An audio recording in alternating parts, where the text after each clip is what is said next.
China and the United States might be heading closer to a confrontation on Taiwan much sooner than most analysts had expected.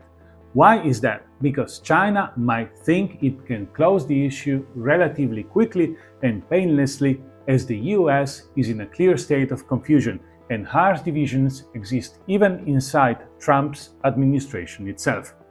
China has long claimed Taiwan as its own, but actually moving to take control by force or any other kind of coercion has always been seen as too risky, until now.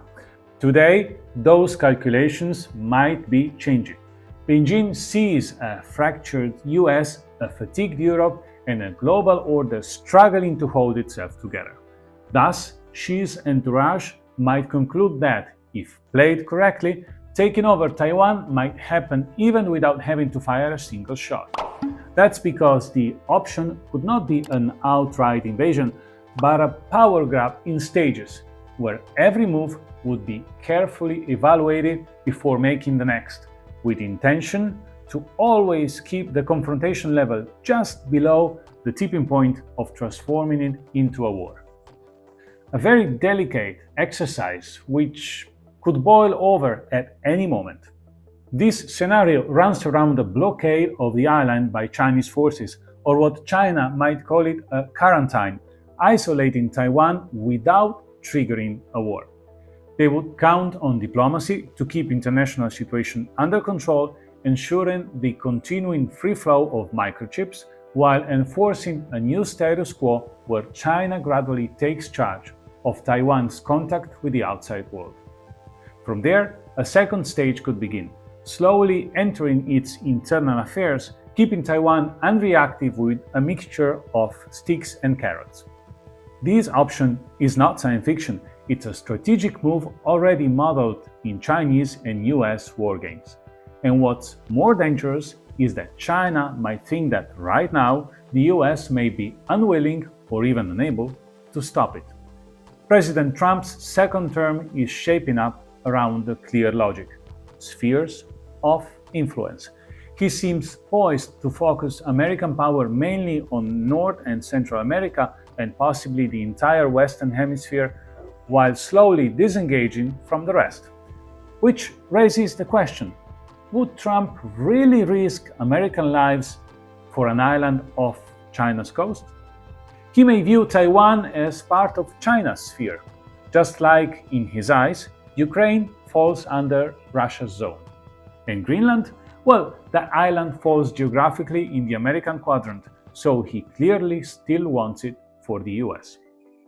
This worldview opens the door to geopolitical trade-offs, quiet handshakes that redraw borders without firing a shot. But Taiwan isn't just a symbol, it's the beating heart of the global semiconductor industry. More than 90% of the world's most advanced microchips are made there. So what actually happens if Taiwan falls? First, the global tech economy would be shaken. Everything from smartphones to AI systems, cars, and even advanced weapons depend on chips made in Taiwan, and this would fall in China's hands. Second, American credibility in Asia would collapse. Allies like Japan, South Korea, and the Philippines would wonder, who's next? Third, China would gain control over a strategic military outpost right in the middle of the Pacific. It's not just about Taiwan, it's about a global chain reaction that could shift the balance of power for an entire generation and longer.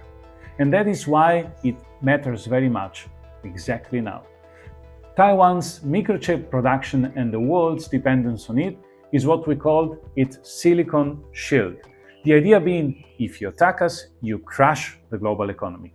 But what if China offers a different deal? It takes political control, but promises to keep the chips flowing. No disruption, no embargo, just a new flag. Trump might find that acceptable, or at least be forced to accept it, especially considering that the economic deterrence that he had, that's imposing prohibited tariffs and thus threatening to hurt the Chinese economy, has already been used. He now has fewer economic weapons at his disposal. And a military reaction?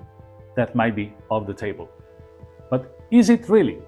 Let's talk numbers. The US 2026 defense budget is nearly $893 billion. That sounds like a strong increase, but in real terms, it's flat. And it's nowhere near a wartime posture. Yes, it includes support for Taiwan, AUKUS, and cyber defenses, but it doesn't suggest America is preparing for a high-intensity war in the Pacific. And if China moves in the next 12 to 18 months, well, the US might simply not be ready. So, what's the bigger picture?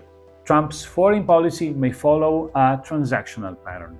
Taiwan's autonomy, Ukraine's eastern region, in exchange for something strategic like Greenland or Arctic bases. It's not about alliances, it's about leverage. And that's, by the way, how China and also Russia see the world. And if they believe Trump is willing to make a deal, they may act soon, before the 2026 midterm elections reshape the board again. Here's the bottom line.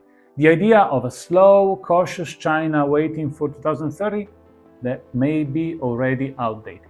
The combination of US fatigue, Trump's return, and Taiwan's internal divisions could trigger a confrontation much, much earlier. And if that happens, do not expect a dramatic invasion.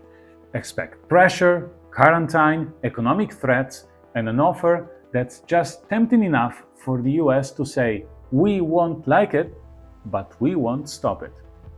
The question now isn't if Taiwan is at risk, it's how soon the next crisis begins and what kind of world will emerge after it ends. What is your opinion? Do you think this analysis is correct, or is it just sensationalism? Let me know.